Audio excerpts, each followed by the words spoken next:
ইদানিং এক ধরনের মুসলমানরা আছে যাদেরকে এই যে জিহাদের কথাটা বললে তারা নাক সিটকায় এবং তারা আসলে ফাল দিয়ে ওঠে। তারা বলে, না, এখন তো জিহাদের সময় না। এবং দেখুন যে আসলে জিহাদের বিষয়টা তো সব সময়ের জন্যই প্রযোজ্য। মুসলমানরা তো সবসময় মানে আল্লাহর বিধান অনুযায়ী সর্বশেষ অমুসলিমটা যতক্ষণ ইসলাম গ্রহণ না করবে ততক্ষণ পর্যন্ত মুসলমানদের উপরে জিহাদ করে যেতে হবে। অর্থাৎ অন্য কথায় এই যে সূরা তাওবার যে সূরা নিসার না সূরা তাওবার যে ৫ নম্বর যে আয়াত, সেখানে যে বলা হচ্ছে যে অতঃপর নিষিদ্ধ মাস অতিক্রান্ত হলে মুশরিকদেরকে যেখানে পাও সেখানে হত্যা করো, তাদের সন্ধানে ওৎ পেতে থাকো, অতঃপর যেখানে পাও সেখানে হত্যা করো। এখন এইটার যে ব্যাখ্যা আমাদের নবী করে গেছেন, উনি বলেছেন অনেক হাদিসে আছে, বুখারী, মুসলিম, আবু দাউদ, তিরমিজি সব হাদিসে আছে। নবী বলছেন, যতক্ষণ না অমুসলিম লা ইলাহা ইল্লাল্লাহ মুহাম্মাদুর রাসূলুল্লাহ অর্থাৎ আল্লাহ এক ও অদ্বিতীয় এবং মুহাম্মদ তার রাসূল এই কথা যতক্ষণ স্বীকার না করবে ততক্ষণ তাদের বিরুদ্ধে যুদ্ধ করার জন্যে আমি আদিষ্ট হয়েছি। এবং বলা বাহুল্য, নবীর উপরে যে আদেশ সেটা মুসলমানদের উপরেই আদেশ। তাহলে এখন যেহেতু মুসলিমরা গোটা পৃথিবীতে মাত্র ২২ থেকে হয়তো ২৩% হতে পারে, তাহলে ৭৭ বা ৭৮% মানুষই কিন্তু অমুসলিম।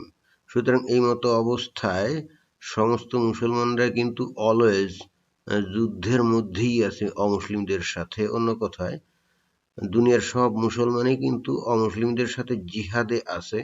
সুতরাং এখানে অমুসলিমরা যুদ্ধ করতে চাইলেও কি না চাইলেও এতে কিছুই যায় আসে না।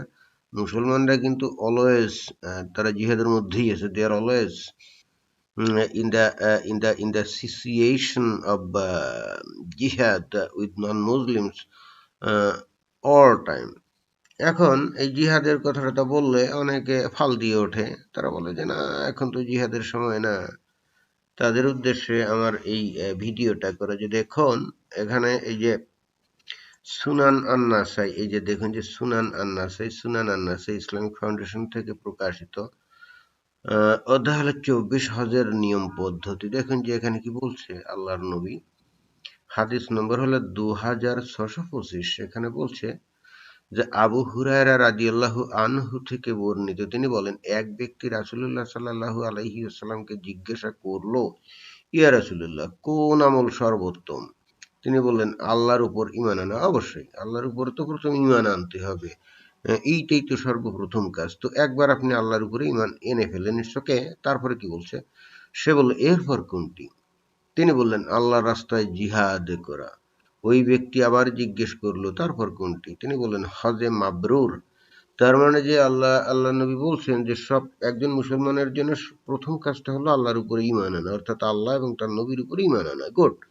এবং এটা তো না করলে আপনি মুসলমানই না। So this is the first condition, this is the first condition, or this is the first priority for a Muslim.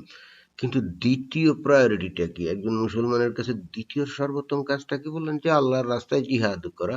তো আল্লাহ এবং তার নবী তো বলে দিয়েছেন যে সর্বশেষ অমুসলিমটা দুনিয়ায় থাকা অবস্থায় এবং যতক্ষণ সে ইসলাম গ্রহণ না করবে ততক্ষণ পর্যন্ত তাদের সাথে যুদ্ধ করে যেতে হবে, এবং এটাই হলো জিহাদ। এখানে অনেকে এসে বলবে এটা নফসের বিরুদ্ধে জিহাদ, নিজেদের বিরুদ্ধে, নিজেদের মধ্যে যে নেতিবাচক বিষয় আছে এইগুলার বিরুদ্ধে যুদ্ধ করাই নাকি জিহাদ। কিন্তু আমি বলি কি, কুরআন এবং হাদিস থেকে দয়া করে একটা আয়াত বা একটা হাদিসও কি কোথাও আছে যে নফসের বিরুদ্ধে যুদ্ধ করাই হলো প্রকৃত জিহাদ? আমাদের নবী নিজেই ২৭টা জিহাদে অংশ নিয়েছেন এবং কচুকাটা করেছেন ইহুদি নাসারা তারপরে পৌত্তলিকদেরকে, এবং নবীর যারা সমালোচনা করত তাদেরকেও তিনি সাহাবীদেরকে পাঠাতেন, এই ওরা তো আমাকে অপমান করে, তোমরা যাও তার ব্যবস্থা করো, এবং তারা তখন তাদেরকে তলোয়ার দিয়ে তাদের মাথাটা কেটে ফেলতেন। এখন এই যেমন আরো আমরা যুদ্ধের কথা বলতে পারি, বদরের যুদ্ধ, ওহুদের যুদ্ধ, খায়বারের যুদ্ধ, খন্দকের যুদ্ধ, এরকম কত যুদ্ধ। যুদ্ধের তো কোনো শেষ নেই।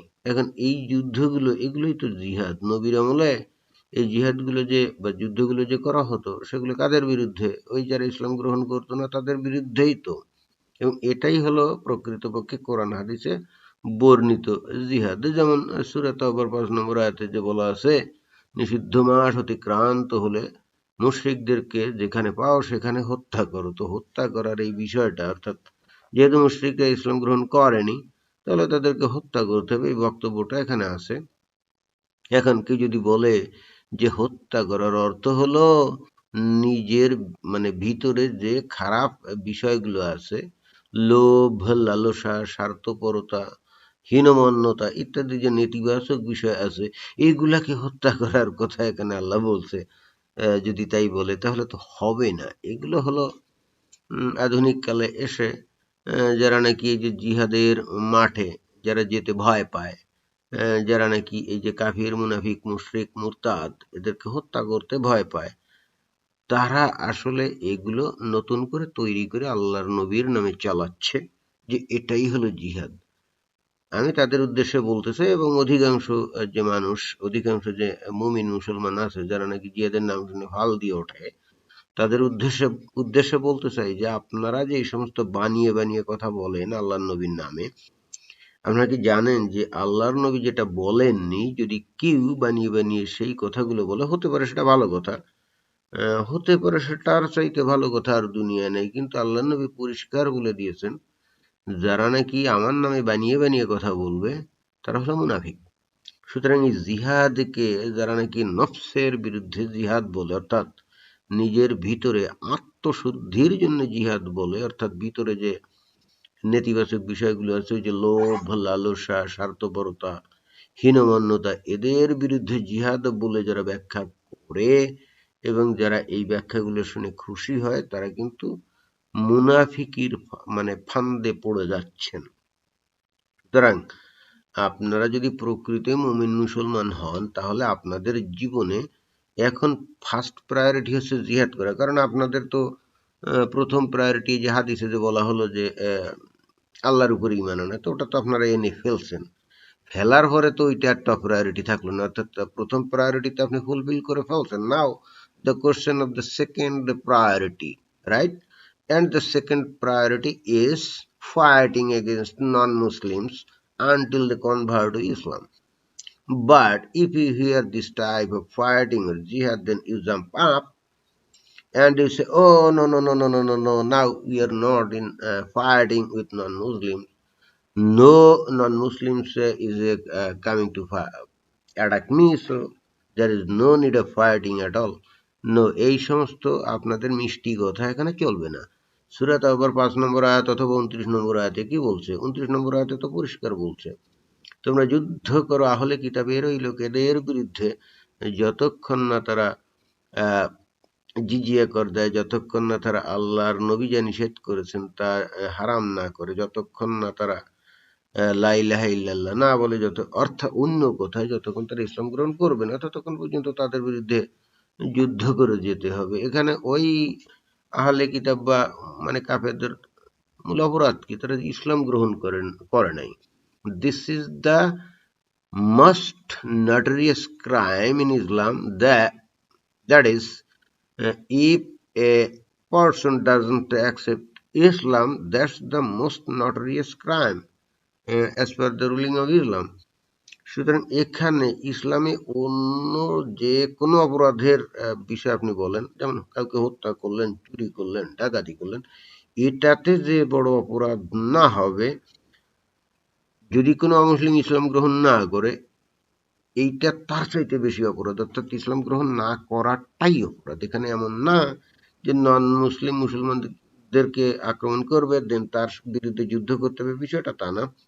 You can fight with non-Muslims if they don't convert to Islam, because the topmost crime the non-Muslims committed is already defined in either Quran or Hadith, and that is not accepting Islam, and not accepting Islam is the topmost crime as per Islam. সুতরাং এখানে কোনো ধনফুন অথবা উল্টাপাল্টা বক্তব্যের কোনো সুযোগ নেই। আল্লাহর নবী বলছে এখন মুসলমানের জন্য ফার্স্ট প্রায়োরিটি হচ্ছে জিহাদ করা, ফাইট করা against non Muslims until they convert to Islam. যতক্ষণ আপনারা সেটা না করবেন ততক্ষণ আল্লাহ আপনাদের উপরে অখুশি থাকবেন। এবং যেহেতু আমরা মানে বর্তমানকালে অধিকাংশ মুসলমানদের ক্ষেত্রে এই জিহাদের ব্যাপারে অনীহা দেখি, এই জন্যই আসলে বস্তুত তারা আস্তে আস্তে ইসলাম থেকে অনেক দূরে সরে যাচ্ছে। এবং এই জন্যই আমরা দেখি যে মুসলিম সোসাইটিতে সবচাইতে বেশি দুর্নীতি, সবচাইতে বেশি রাহাজানি, সবচাইতে বেশি যে বালক বা বালিকা মানে বাচ্চা কাচ্চা ধর্ষণ, এই সমস্ত বিষয়গুলো আমরা ততই বেশি দেখতে পাচ্ছি। আর যে কারণ সেটা তো বুঝতেই পারছি যে আল্লাহর নবীর হুকুমকে তারা আসলে সঠিকভাবে মান্য করলো না। তো এই বিষয়টা নিয়েই আমি কথা বলার জন্য ভিডিও